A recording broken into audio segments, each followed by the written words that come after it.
Bismillahirrahmanirrahim. Assalamualaikum warahmatullahi wabarakatuh. Alhamdulillahirabbil alamin. Wa bihi nasta'inu ala umuri dunya waddin. Wassalatu wassalamu ala asrofil mursalin wa ala alihi wa ashabihi ajma'in. Amma ba'd. Bapak-bapak, ibu-ibu, hadirin hadirat jamaah Masjid Al-Amanah yang insya Allah diberi rahmat oleh Allah Subhanahu wa Ta'ala. Alhamdulillah, kita panjatkan puji dan syukur kehadirat Allah Subhanahu wa Ta'ala dengan limpahan rahmat dan nikmatnya yang telah diberikan kepada kita sekalian, sehingga kita sama-sama dapat bersilaturahim, dapat memberikan sholat maghrib berjamaah di masjid yang mulia ini. Dan insya Allah kita akan lanjut untuk menuntut ilmu. Hadirin, pengajian pada malam hari ini mari kita buka dengan umul kitab. Semoga kita diberikan keberkahan dan mendapatkan ridho dari Allah Subhanahu wa Ta'ala. Al-Fatihah. A'udzubillahi minasyaitonirrajim. Bismillahirrahmanirrahim. Alhamdulillahi Rabbil Alamin. Ar-Rahmanir Rahim. Maliki Yaumiddin. Iyyaka na'budu wa iyyaka nasta'in. Ihdinas siratal mustaqim. Siratal ladzina an'amta 'alaihim ghairil maghdubi 'alaihim waladdallin. Amin. Hadirin, sekali lagi kita membaca umul kitab. Kita doakan kepada kedua orang tua kita, pada saudara-saudara kita, pada jamaah kita, dan kepada kaum muslimin dan muslimat. Semoga bagi yang telah tiada, bila kita doakan semoga semua amal ibadahnya diterima oleh Allah Subhanahu wa Ta'ala, dan semoga segala kehilafannya diampuni oleh Allah dan semua ditempatkan di tempat yang mulia di sisinya. Dan mungkin bagi yang kena musibah, kena sakit, ya Allah, semoga sakitnya diangkat oleh Allah Subhanahu wa Ta'ala. Dan bagi yang mungkin yang berada di sini semuanya, ya Allah, semoga ditambahkan kesehatannya, ditambahkan rezekinya, dan ditambahkan ketakwaannya. Al-Fatihah. A'udzubillahi minasyaitonirrajim. Bismillahirrahmanirrahim. Alhamdulillahi Rabbil Alamin. Ar-Rahmanir Rahim. Maliki Yaumiddin. Iyyaka na'budu wa iyyaka nasta'in. Ihdinas siratal mustaqim. Siratal ladzina an'amta 'alaihim ghairil maghdubi 'alaihim waladdallin.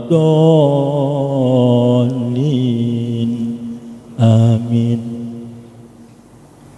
Baiklah hadirin hadirat, mari kita simak, kita dengarkan pengajian yang insyaallah dipimpin oleh Bapak Ustadz Berzaman. Materinya adalah kaidah-kaidah hukum Islam. Ada Ustaz, kami persilakan. Baik, terima kasih Pak. Assalamualaikum warahmatullahi wabarakatuh.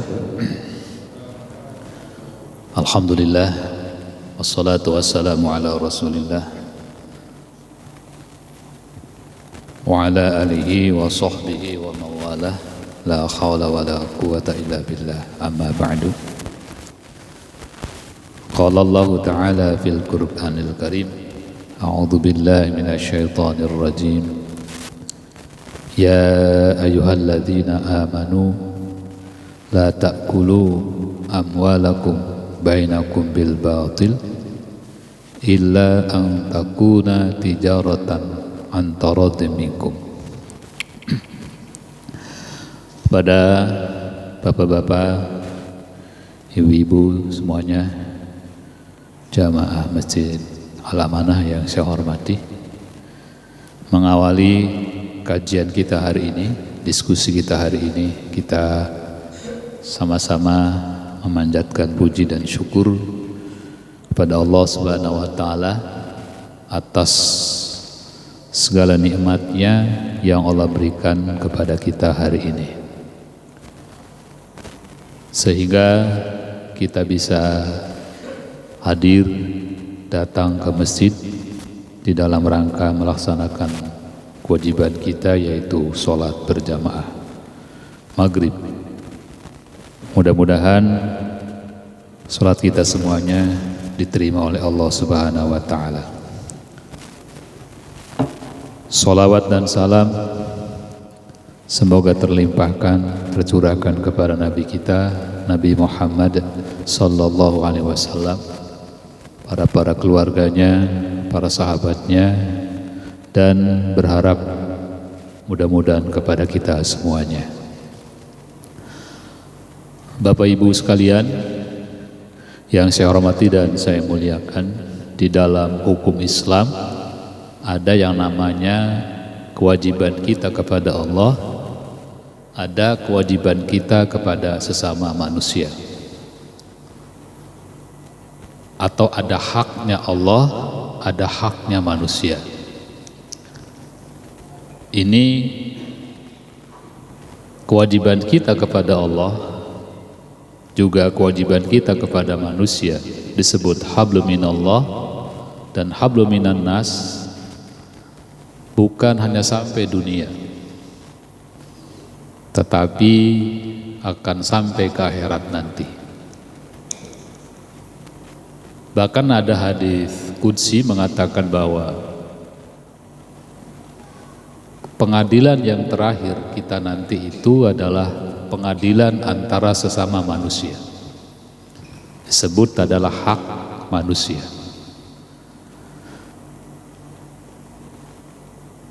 Ketika Allah menentukan bahwa kewajiban kita kepada Allah selesai, sholatnya diterima, puasanya diterima, dan amal-amal yang diterima, ternyata urusan kita belum selesai. Itu dalam hadis qudsi. Urusan dengan siapa kita nanti?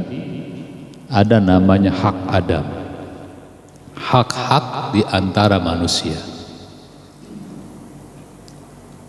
Ini bisa jadi sesuatu yang menghalangi kita tidak jadi ke surga, karena ada hak orang lain yang bukan punya kita, kita ambil.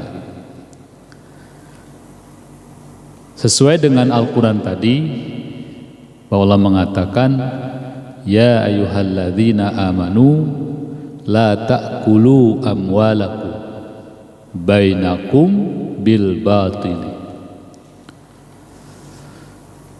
Hai orang-orang yang beriman, janganlah kalian makan harta di antara satu dengan yang lain bil batili, dengan cara yang tidak halal. Jadi kalau kita menguasai hak orang lain, itu namanya batil. Ya. Kita tidak punya hak menguasai hak orang, itu namanya batil. Lalu bagaimana yang tidak batil? Yang halal, kata Allah, illa antakuna tijaratan antaradim minkum. Harta orang lain bisa halal buat kita, kata Allah, apabila terjadi transaksi. Tijarah itu kan transaksi. Jadi hak orang lain, harta orang lain bisa halal, kata Allah, kalau dikuasainya dengan cara tadi, adanya tukar menukar, adanya transaksi antara kita dengan orang lain. Kalimatnya tijarah. Tijarah itu kan asalnya adalah perniagaan. Maksudnya di sini adanya transaksi. Ya. Mana contoh transaksi? Salah satunya adalah dalam jual beli.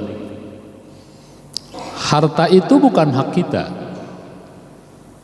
Benda itu bukan punya kita, kata Allah, kalau Anda kuasai itu tidak sah dan termasuk adalah batil. Jadi harta tadi bisa halal, kata Allah, harus ada transaksi. Ya, salah satu contohnya dalam apa? Dalam jual beli. Benda yang tadi punya orang lain bisa halal kalau sudah terjadi transaksi, tukar menukar. Ya mungkin benda itu tidak begitu bernilai, harganya tidak besar. Ya contoh kita gorengan, kita katakan 1.000, itu punya orang. Kita nggak boleh menguasai walaupun itu harganya 1.000. Kita nggak boleh ngambil sampai kita makan, tidak boleh, kecuali benda yang tadi kata Allah, jika Anda sudah terjadi transaksi, ada disebut tukar menukar.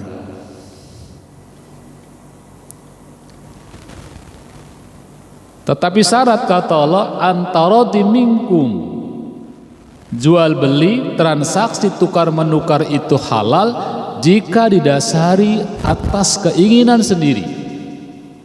Tarod itu adalah suka sama suka. Yang beli juga mau, yang jual juga mau.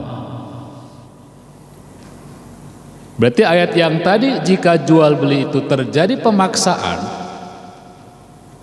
orang itu tidak mau jual, dipaksa oleh kita, berarti status hartanya itu tidak halal. Karena ada kalimat tadi kata Allah, antaradim minkum. Walaupun terjadi tadi transaksi jual beli, jika tidak didasari dengan keinginan sendiri tadi atau suka sama suka, berarti jual beli tadi secara hukum tidak sah. Itu jelas. Jadi kalau kita menguasai hak orang tanpa haknya, itu nanti akan ditanya oleh Allah. Bisa jadi gorengan yang 1.000 tadi, yang tidak punya nilai sebegitu besarnya, bisa jadi di penghalang kalau gorengan yang tadi kita kuasai tanpa adanya apa? Transaksi. Justru yang paling berat bagi kita itu. Ya. Urusan sholat mah gampang kan Pak? Laksanakan tepat pada waktunya, ikuti rukun syaratnya, selesai. Puasa juga begitu. Ikuti aturan mainnya, rukunya bagaimana, syaratnya apa, ya selesai. Saya kira urusan ibadah mah sudah selesai kita ini. Maksud saya itu apa? Tidak ada masalah, nggak ada. Apalagi sholat Pak ya Bu ya. Sejak kecil diajar apa? Sholat. Masa belum tahu tata cara sholat? Justru yang jadi masalah buat kita adalah hak orang lain, hak Adam. Atau disebut dalam fikih namanya fikih muamalah. Ini yang belum selesai. Bisa jadi tidak selesai kalau tidak diselesaikan di dunia.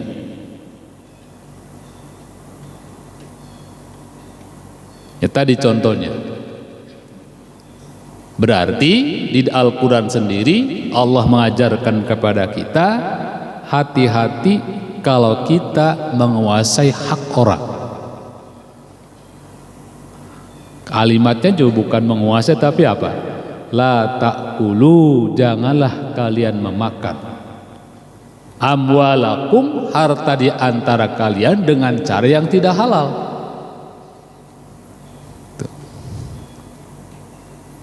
Berarti jika kita menguasai hak orang lain tanpa ada transaksi disebut tadi adalah batil, itu akan dipertanyakan nanti oleh Allah di akhirat nanti. Makanya Bapak Ibu, Nabi Muhammad pernah mengajarkan kepada kita.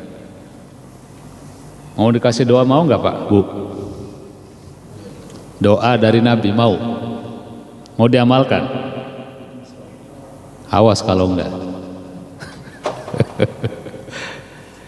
Apa doanya Nabi? Ternyata Nabi itu ketika dia nanti di akhirat sudah diperhitungkan oleh Nabi. Apa doanya Nabi? Itu hadis sahih itu Pak. Kalau saya artikan secara bahasanya, ya Allah, hidupkan aku dalam keadaan miskin dan matikan aku dalam keadaan miskin. Loh, kenapa Nabi mintanya miskin gitu ya? Mau gak? Hah? Itu doa Nabi itu. Hidupkan aku ya Allah dalam keadaan miskin, matikan aku dalam keadaan miskin. Terakhirnya apa? Ya Allah, kumpulkan aku di surga bersama orang-orang apa? Miskin. Mau? Mau diamalkan? Ini sudah ijazah ini. Kalau orang apa? Ijazah itu apa? Penyerahan doa ini Pak. Mulai dibaca ya tiap waktu. Mau kan miskin?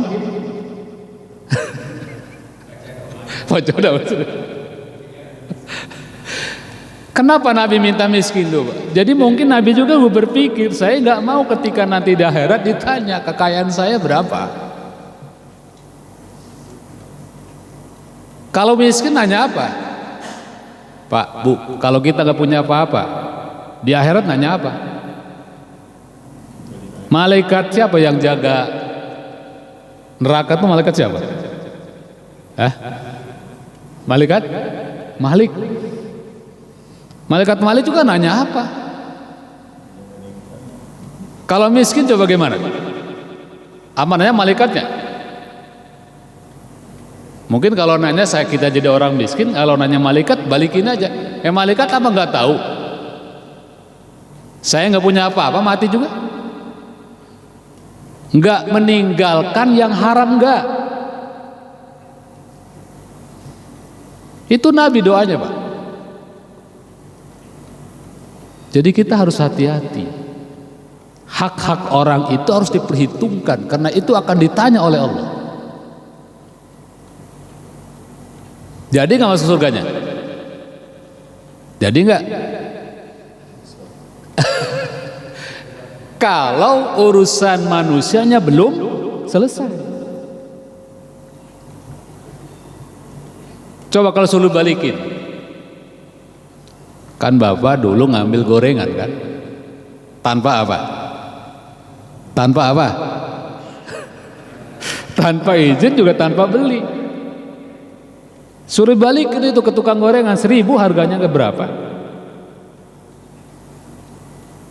Terus mati bawa gorengan enggak? Ini penting Pak, sangat penting. Justru kata hadis qudsi itu, pesakitan yang terakhir kita ini urusan manusia. Apa urusan manusia? Contohnya apa? Kepemilikan harta, urusan utang piutang, apalagi? Aduh, kayaknya nggak jadi kita masuk apa? Masuk apa? Nggak jadi masuk apa? Surga, karena kita belum diselesaikan urusan dunia hari ini. Itu Nabi jelas doanya, itu Nabi Muhammad, itu hadisnya sahih. Kalau orang nanya sahih itu. Saya bawakan nanti kitabnya. 3 doanya. Hidupkan aku bersama orang-orang, hidup aku dalam keadaan miskin, matikan aku dalam keadaan miskin. Ya Allah, kumpulkan aku nanti di surga bersama siapa? Orang-orang miskin. Nabi Muhammad meninggalkan apa? Berapa kekayaannya Nabi Muhammad?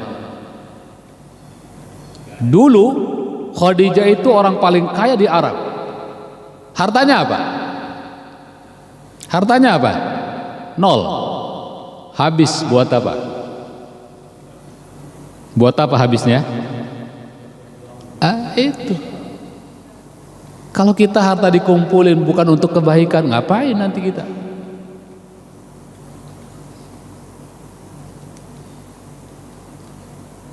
Kalau ditanya dari mana tuh dapatnya? Min aina hadza? Dari mana ini kamu miliki dulu? Tetangga tidak tahu urusan kita kan? Teman tahu urusan kita? Nggak ada. Jangan-jangan anak kita, istri kita nggak tahu juga. Siapa yang tahu?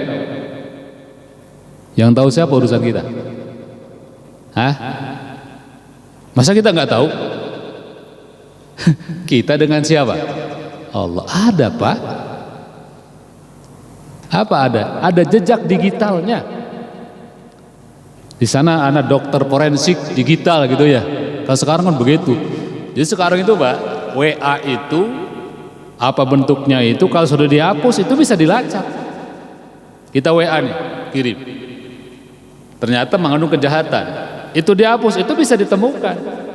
Jejak apanya? Digitalnya. Bukan hebat orang sekarang tuh Pak? Apalagi nanti dokter siapa? Dokternya Allah. Lebih apa lagi? Ada jejaknya Pak. Tanggal berapa, jam berapa, di mana tempatnya, dengan siapa, disimpan di mana, ada jejak digitalnya. Apa kata Al-Quran? Surat Al-Isra itu. Iqra kitabaka. Apa kata Allah? Baca catatanmu itu. Jejak digital baca tuh ada di situ. Kalau Anda dulu pernah menguasai hak orang lain, ada jejaknya. Enggak terhapus enggak? Siapa yang menghapus? Wong yang diambil juga enggak rela kan? Enggak bisa dihapus itu Pak. Urusan manusia tidak dihapus oleh Allah. Kecuali yang menghapus siapa? Manusianya sendiri.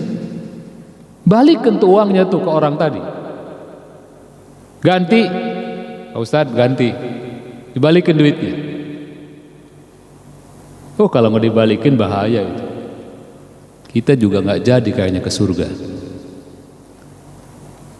Ini penting. Urusan ibadah saya kira udah selesai Pak. Nggak ada masalah urusan ibadah sholat nggak ada masalah. Tapi yang paling kita takutkan urusan manusia yang tidak selesai. Seorang nabi saja, Nabi Muhammad yang dijamin masuk apa? Masuk apa? Siapa yang menjamin masuk surga? Nabi. Allah. Kita yang menjamin siapa? Pak. Yang menjamin kita masuk surga siapa? Hah? Ada yang menjamin gak kita? Tapi kayaknya nggak takut, kayaknya itu biasa aja.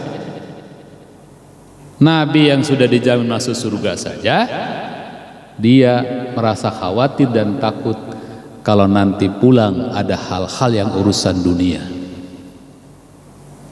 Tadi ayatnya apa? Illa antakuna tijaratan antaradim minkum. Ayat ini menjelaskan urusan muamalah. Itu yang pertama tentang penguasaan hak. Kemudian yang kedua, penguasaan hak itu bukan hanya jual beli, sewa benda, sewa barang, rental mobil. Mobil siapa itu? Hah? Apa istilah dalam fikih ekonomi namanya? Tijaroh. Ijaro itu adalah apa? Akad, sewa, menyewa. Bapak nyewa mobil, itu namanya ijaro. Milik siapa mobilnya? Pak, mobilnya punya siapa? Orang. Nyewanya berapa? 1 hari apa 2 hari? Ya, ya berarti kalau kita ijarah itu adalah kontrak sewa. Tepati janji itu. Jadi kalau kita janjinya 1 hari 1 malam sekian, tepati janji itu. Kalau tidak ditepati, maka itu berarti kita sudah mengambil hak orang lain. Apapun ya, kalau punya orang harus begitu. Ada transaksi, Pak. Saya ingin pakai mobil. Apa akadnya? Jual, beli, atau tadi apa? Sewa. Yang sering saya katakan di sini, kalau kita punya motor, punya mobil, bukan beli, namanya apa tuh kredit, itu bukan beli, itu kredit itu bukan. Kita kredit mobil, beli bukan? Itu bukan beli, apa namanya? Tijaroh, ijaroh namanya, bukan tijaroh, ijaroh. Selama belum lunas mobil yang disewa tadi, tidak boleh kita kuasai. Boleh gak kalau kredit mobil dijual? Pak, kita kredit mobil atau motor apalah, boleh gak dijual? Mobil kredit tadi boleh dijual gak? Kan itu berarti bukan beli kan? Kita nyewa mobil, kita ijarah, kita tadi adalah sebutnya kredit mobil. Mobil itu tidak boleh dipindah tangankan kepada siapapun.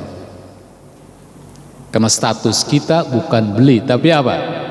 Kontrak ijarah atau sewa. Itu hukum Islam jelas, Pak.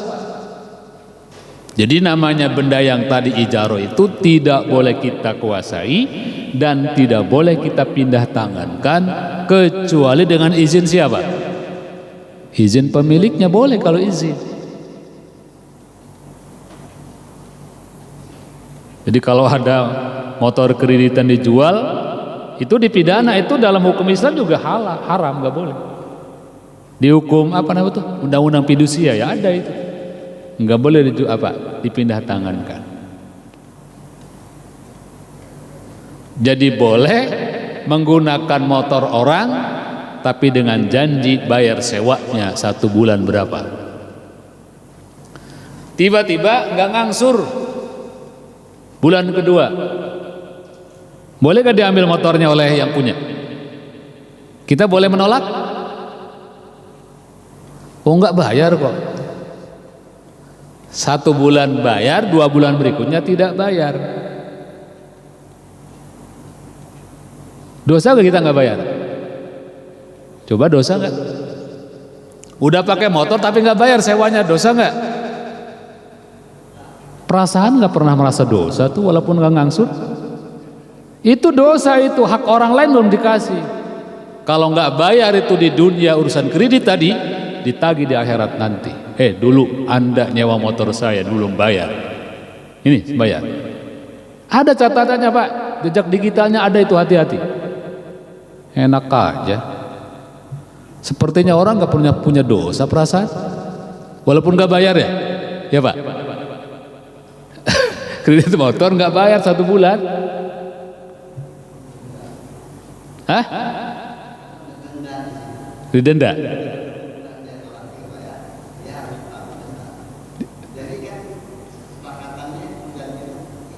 Ya.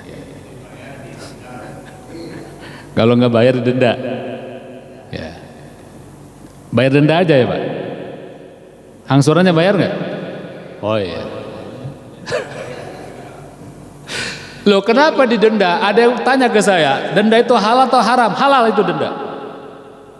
Loh kenapa halal? Karena melanggar janji. Apa dalam kalau haji namanya apa? Kalau denda namanya apa? Kalau ibadah haji namanya apa? Bayar dam. Haji aja bayar dam. Kenapa bayar dam? Anda melanggar. Yang haji apa tuh kalau bayar dam? Pak, yang bayar dam haji apa? Haji tamattu, karena Bapak melanggar. Setiap pelanggaran dalam ibadah haji ada namanya bayar dam. Jadi kalau kita kredit motor, mobil tidak bayar 1 bulan, ada denda, itu namanya dam. Halal itu. Loh, kenapa halal? Karena Anda langgar janji. Ada yang nanya ke saya, kok udah bayar nanti denda lagi? Jangan melanggar. Kalau ke polisi kan ditilang, dilanggar ya. Ya. Jadi sekali lagi, dalam hak-hak orang ini Bapak Ibu sekalian, kita hati-hati. Karena ini ada tuntutan nanti di akhirat. Itu yang mengatakan begitu Nabi. Maka Nabi udah duluan tuh ngedoanya. Apa doa tadi kan? Saya nggak mau ya Allah kalau pulang itu bawa harta, enggak. Beresin semua di dunia. Enak kayaknya ya Pak ya? Oh kalau gitu Islam mengajarkan miskin berarti. Ya boleh kaya tapi yang halal kan beres. Duit banyak boleh tapi yang apa? Halal. Tadi ayatnya kan? Antaradim minkum.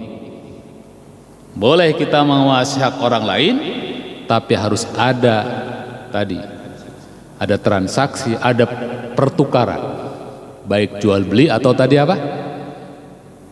Apa tadi namanya? Ijaroh. Ijaroh itu sewa. Ya. Makanya hal-hal yang bersifatnya penguasaan hak orang lain, mana yang ke nanti dibawa? Ini ada kaidah hukum ini satu. At-tabi'u tabi'un. Ini kaidah hukumnya. Jadi sesuatu yang sudah dijual ikut semua. Sekarang contoh kita gini. Beli rumah. Ke bawah ke tanahnya. Beli rumah. Ke bawah ke tanahnya, Pak.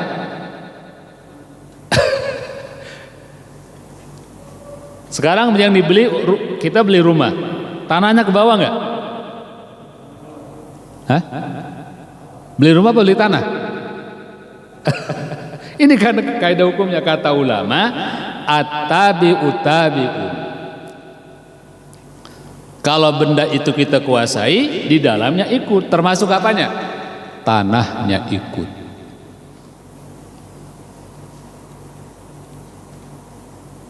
Nah sekarang kita beli tanahnya, ada rumahnya, bisa nggak? Ke bawah kau rumahnya? Sama kita begini, ada kasus Pak. Ini kasus ini marak di mana-mana itu Pak. Kita beli kebun durian, karena lagi musim durian ya. Di Banten banyak tuh. Tapi dari Palembang, dari Lampung gitu ya, nyebrang dari. Kita beli kebun durian. Yang dibeli kebunnya, ke bawah ke pohonnya? Tanahnya? Kebun durian dibeli. Di saya banyak kasus itu Pak. Di saya banyak yang begitu.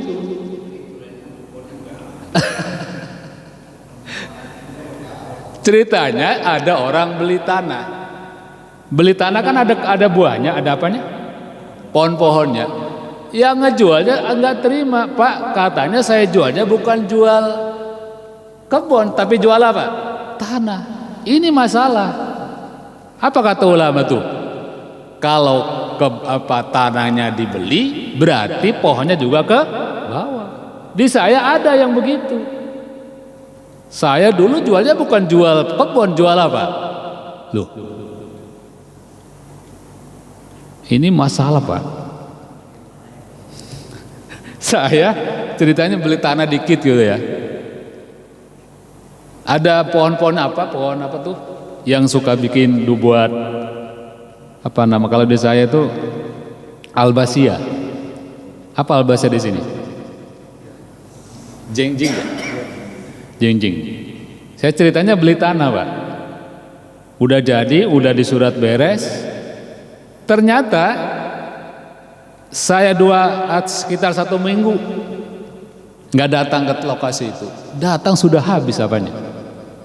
Pohonnya. Saya tanya, Pak, loh, kemana nih pohonnya? Apa ngomongnya? Saya itu bukan jual pohon, jual apa? Tanah katanya.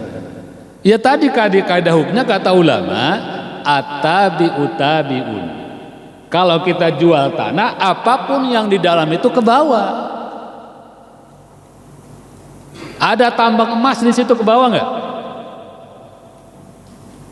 Ada tambang emas di dalam, contoh ini, ke bawah kan, Pak?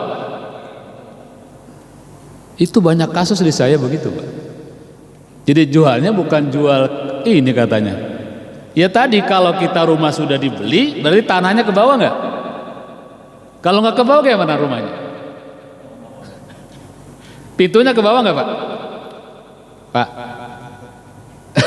beli rumah tuh, ke bawah ke pintunya? Hordeng? Hordeng ke bawah? Coba Bapak jual rumah contoh, ke bawah ke hordengnya? Hordengnya ke bawah enggak?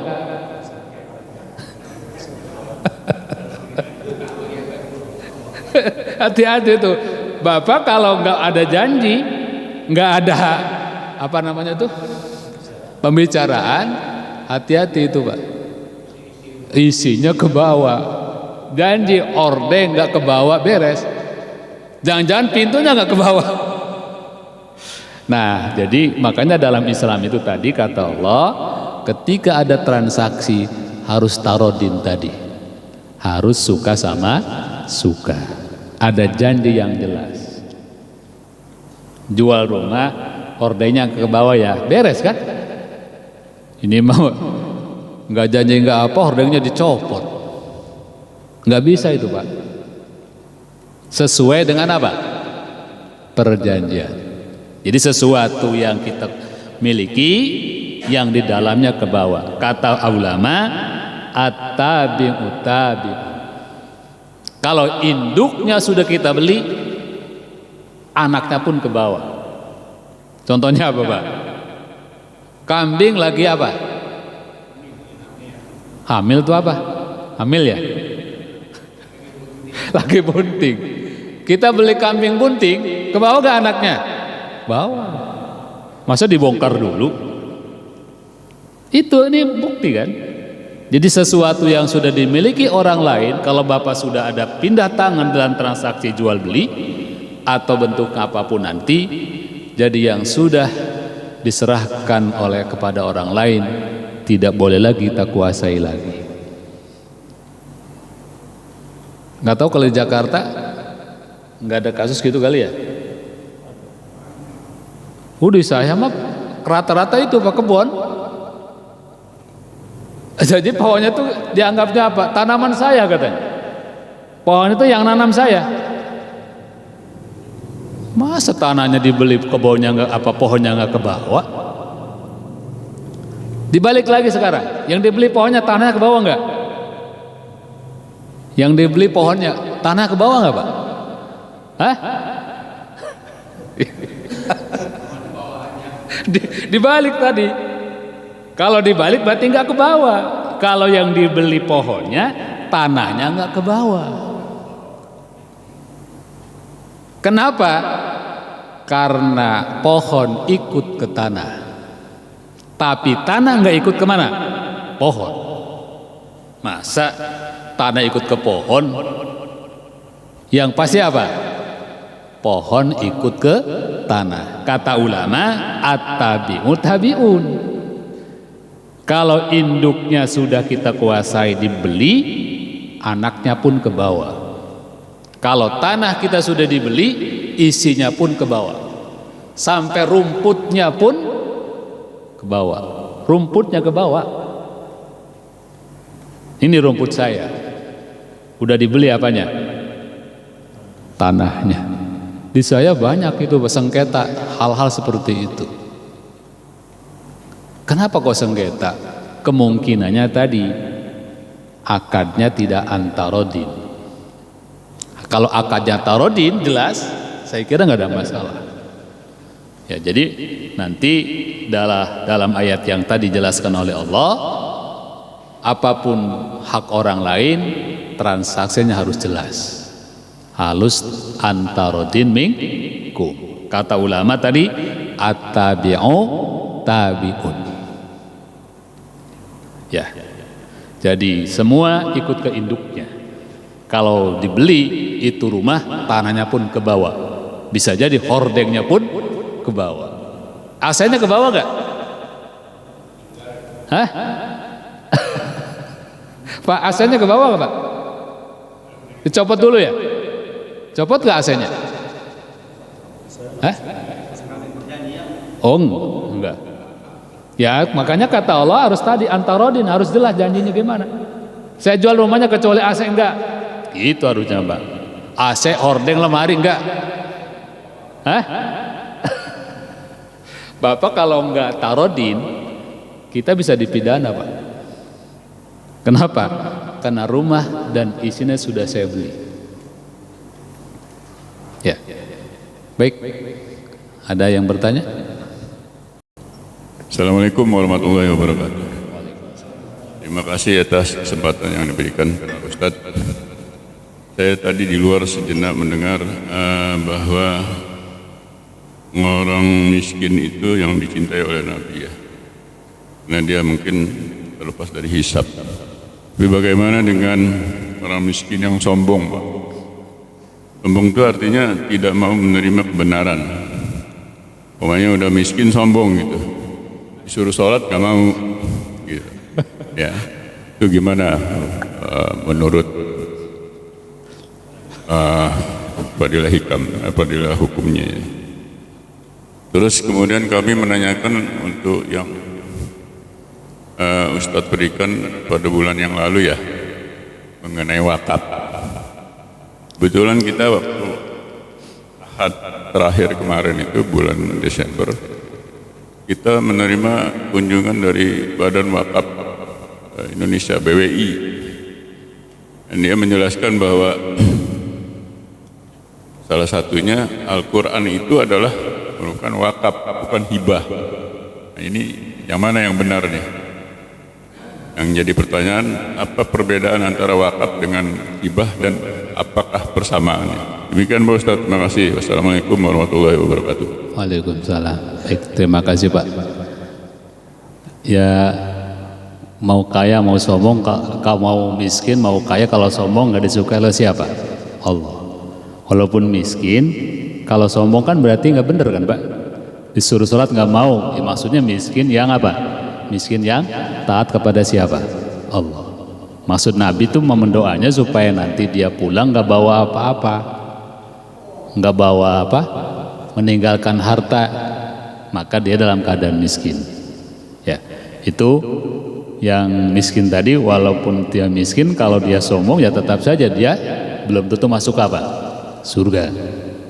Jadi tidak ada bedanya kan? Miskin, kaya, kalau sombong ya tidak disukai oleh Allah. Mungkin tadi urusan kepemilikan harta. Maka Nabi ketika dia meninggal tidak mau urusan hartanya ke bawah-bawah di akhirat, itu maksudnya. Yang kedua, ini kan pendapatnya pendapat ulama ya, yang dibahas pada bulan yang lalu.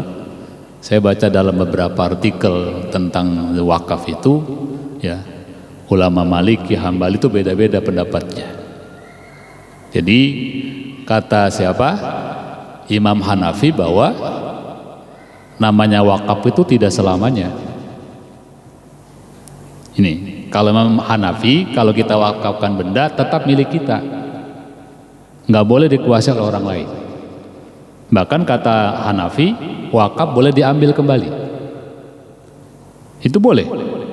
Apalagi kalau wakafnya tidak diapakan? Tidak dimanfaatkan dengan baik. Tapi kalau konsepnya Imam Syafi'i, kalau sudah diwakafkan milik orang lain. Ini kan perbedaan ini ya, perbedaan pendapat. Maka di Indonesia menggunakan yang mana? Apakah pendapat Hanafi, apa pendapat Imam siapa? Syafi'i. Itu urusan perbedaan wakaf. Jadi kalau Imam Syafi'i, wakaf itu nggak boleh diambil lagi, nggak boleh dijual, nggak diambil lagi. Tapi Hanafi boleh diambil lagi, boleh. Bahkan wakaf bukan milik orang lain, milik kita sendiri masih. Satu saat wakaf boleh dijual kata Hanafi, dijual boleh diambil lagi. Hanya di kita di Indonesia menggunakan yang mana. Jadi ini kan pendapat ya, semua pendapat kita apa? Kita ambil. Yang kedua, kalau namanya wakaf itu harus sebenarnya benda yang menilai ekonomi, karena untuk kegunaan. Itu ulama kan mengatakan sebagian begitu, yang punya nilai ekonomi. Ya. Nah, sekarang kalau Quran sebaiknya bukan wakaf. Quran itu sebaiknya hibah. Saya hibahkan Quran ini, nanti pahalanya buat saya. Karena namanya wakaf itu kata ulama harus benda yang punya nilai ekonomi. Sekarang Quran bisa dijual nggak? Setelah diwakafkan? Kan nggak bisa dijual. Belinya pakai uang, Pak. Kenapa? Belinya itu pakai uang. Kita mewakafkan Quran kan kita beli. Ya, jadi kalau lihat pendapat-pendapat ulama itu, setahu saya ya ini makan, harusnya adalah tadi kalau Quran bukan wakaf, tapi hibah. Saya menghibahkan Al-Quran ke masjid, nanti pahalanya buat saya. Namanya wakaf cenderung kalau lihat dari pendapat para ulama, benda yang punya nilai ekonomi. Ya, yang ada manfaatnya tadi. Katakan tanah ada manfaatnya buat umat. Itu kalau lihat dari berapa pendapat para ulama. Itu. Ini pendapat Pak ya. Artinya kalau perbedaan itu biasa. Hanya tadi di Indonesia itu menggunakan yang mana? Apakah pendapat Hanafi atau pendapat siapa? Imam Syafi'i. Jelas kalau Hanafi boleh dijual, boleh diambil lagi. Tapi kalau Syafi'i nggak bisa. Kalau sudah diwakafkan udah nggak ada urusan lagi. Itu pendapat-pendapat para ulama. Satu ya Pak Ustadz ya. Ya. BWI itu dibentuk oleh undang-undang Pak. Oleh undang-undang. Iya itu. Badan wakaf. Betul, undang-undang itu dihasilkan oleh yang sudah bersepakat bahwa sudah termasuk wakaf. Iya artinya. Betul. Itu undang-undang Pak yang bentuk, bukannya persepsi kita sendiri. Demikian ya Pak Ustadz ya. Iya ya. Perbedaan pendapat kan biasa ya. Itu sesuatu yang biasa. Baik, itu saja. Terima kasih. Kita tutup dengan membaca Alhamdulillahirabbil alamin. Assalamualaikum warahmatullahi wabarakatuh. Demikian pengajian pada malam hari ini, mudah-mudahan dapat bermanfaat. Mari kita tutup dengan subhanaka Allahumma wa bihamdika asyhadu an la ilaha illa anta astaghfiruka wa atubu ilaik. Wassalamualaikum warahmatullahi wabarakatuh.